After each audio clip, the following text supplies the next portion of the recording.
कहने पर पवन रेखा ने अपनी सहेलियों को लिया है और सहेलियों को लेकर के वो घूमने के लिए बगीचे की तरफ गई हैं।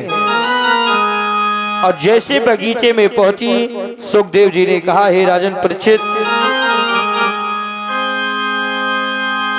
उसी बगीचे में एक दुर्मलिक नाम का राक्षस रहा करता था। और जैसे उसने पवन रेखा को देखा तो मन में विचार करने लगा कि मैं इस बगीचे में पवन रेखा के साथ छल करूंगा, कपट करूंगा। आज वहीं पर वो दुर्मलिक नाम का जो दैत्य था, उसने क्या किया, इतना तेजी से आंधी चलाया। वहां पर अचानक से बादल गरजने लगे, आंधी तूफान चलने लगा। और जैसे आंधी तूफान चला है, पवन रेखा की जितनी सहेलियां थी पवन रेखा से काफी दूर हो गईं। अब जैसे ही पवन रेखा से वो दूर हुई, सुखदेव जी ने कहा कि हे राजन परीक्षित, तुरंत वो दुर्मलिक नाम का राक्षस जो था पवन रेखा के पास आ गया और उसने क्या किया, उग्रसेन का रूप धारण कर लिया उसने। और जैसे उसने उग्रसेन का रूप धारण किया, पवन रेखा ने देखा कि मेरा पति अचानक से कैसे यहाँ आ गए, अभी तो वो मथुरा में थे। जैसे ही पूछा, पवन रेखा ने कहा, स्वामी तुम यहाँ कैसे आ गए।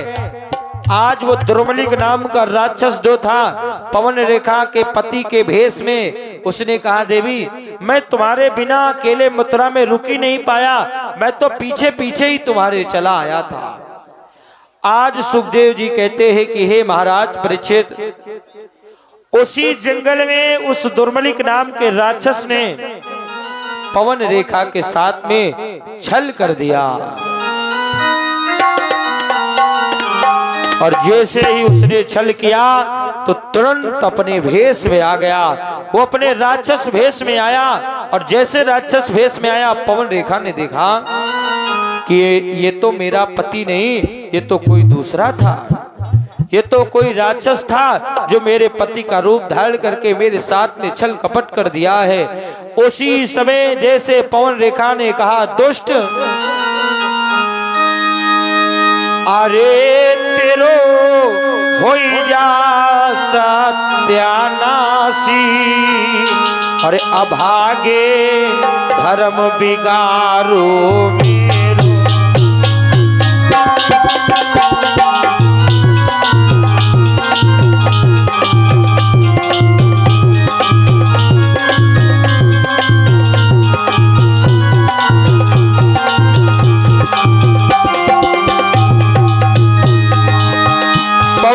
ने कहा, हे दुष्ट,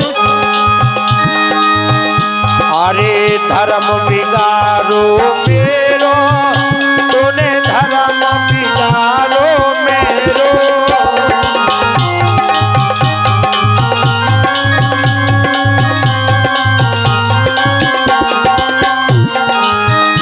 अरे धर्म बिगारो मेरो, तूने धर्म बिगारो मेरो।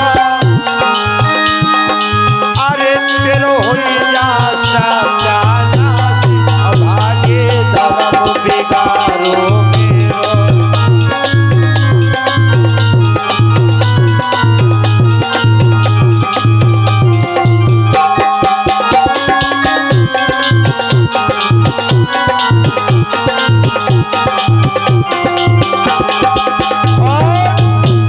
पवन रेखा ने कहा, हे दुष्ट, जो पहले जान में लेती तो श्राप भस्म कर देती।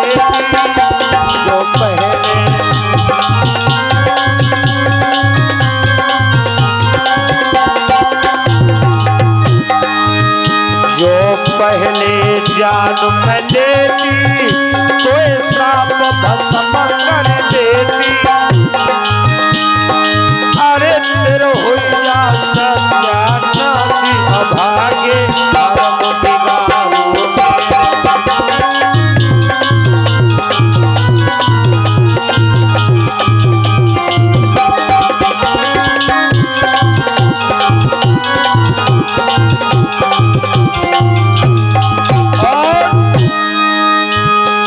उसी समय क्या हुआ, पवन रेखा ने कहा दुष्ट का बुरा कियो तेरे संग में, जो सोचो नाए भी मन में।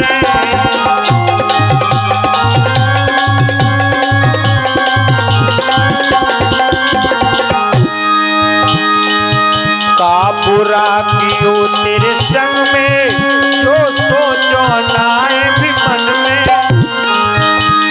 अरे तेरो होइला सत्यानाशी, भागे धर्म बिगाड़ो।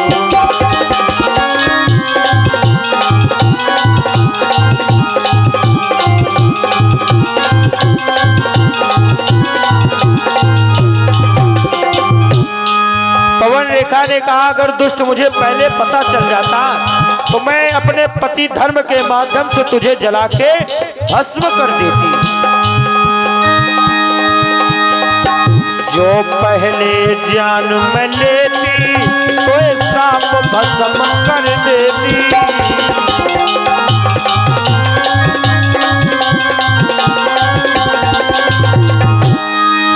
जो पहले जान में लेती तो श्राप भस्म कर देती। अरे तेरो हो जा सत्यानाश, भागे धर्म बिगाड़ो।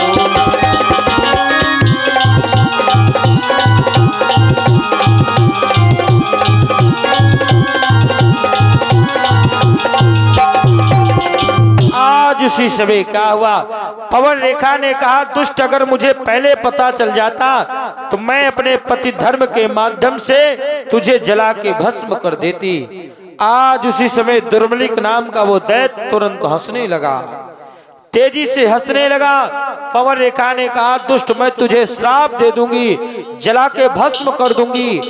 जैसे इन बातों को सुना दुर्मलिक ने उसी समय हाथ जोड़ करके खड़ा हो गया और पवन रेखा से कहने लगा हे पवन रेखा, तुम्हें शायद पता नहीं है कि मेरे द्वारा जो तुम्हारे पुत्र होगा इतना बलशाली योद्धा बालक होगा कि जिसके चलने मात्र से ये पृथ्वी कांप जाएगी, देवी देवता लोग परेशान हो जाएंगे। तुम्हें पता नहीं है ऐसी संतान होगी तुम्हारे। आज उसी समय क्या हुआ, जो ऐसे ही पवन रेखा ने ऐसे शब्दों को सुना जो क्रोध कर रही थी तुरंत आज शांत हो गई। आज जैसे ही वो शांत हुई है तो उसी समय क्या हुआ, पाया दुर्मलिक मौका और वहां से अंतर्ध्यान हो गया। तुरंत वो अंतर्ध्यान हो गया। सुखदेव जी कहते हैं कि हे राजन परीक्षित, उसी समय पवन रेखा की सभी सहेलियां वहां पर आ गई हैं। सहेलियां जैसे आई, सहेलियों से पवन रेखा ने वहां पर कुछ नहीं बताया है कि दुर्मलिक राक्षस आया और मेरे साथ में छल कपट कर दिया उसने। सभी सहेलियों को लिया पवन रेखा ने और वापिस अपने मथुरा को लौट आई है।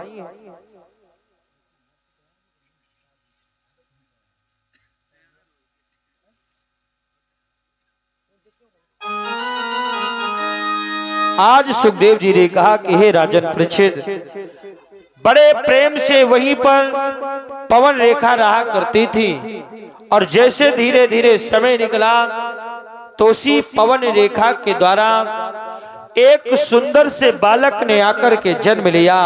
लेकिन जैसे वो बालक पैदा हुआ तो आज क्या हुआ,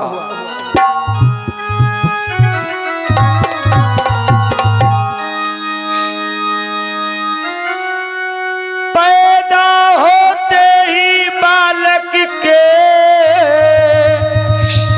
और आंधी तूफान मचाने लगा। बिजली चमकी आकाश हिलाया, महाप्रलय सी आने लगी।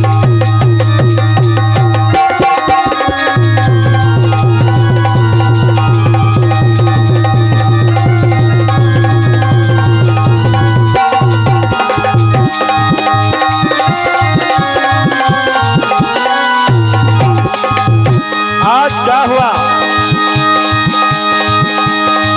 पैदा होते ही बालक के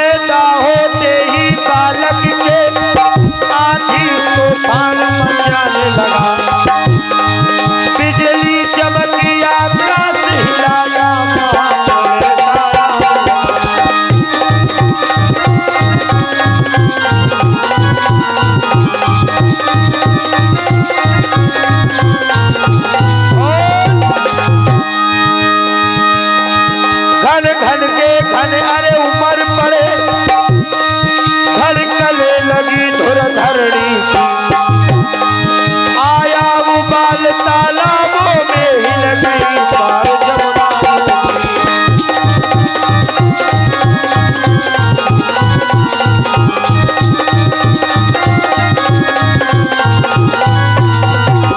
आज उसी समय क्या हुआ, सुखदेव जी ने कहा कि हे राजन परीक्षित, जैसे ही आज पवन रेखा का वो बालक पैदा हुआ है, उसी समय बिना बादल के बारिश होने लगी, आकाश में देव गरजने लगे, आंधी तूफान चलने लगा है आज। आइए एक बड़ी सुंदर सी प्रस्तुति।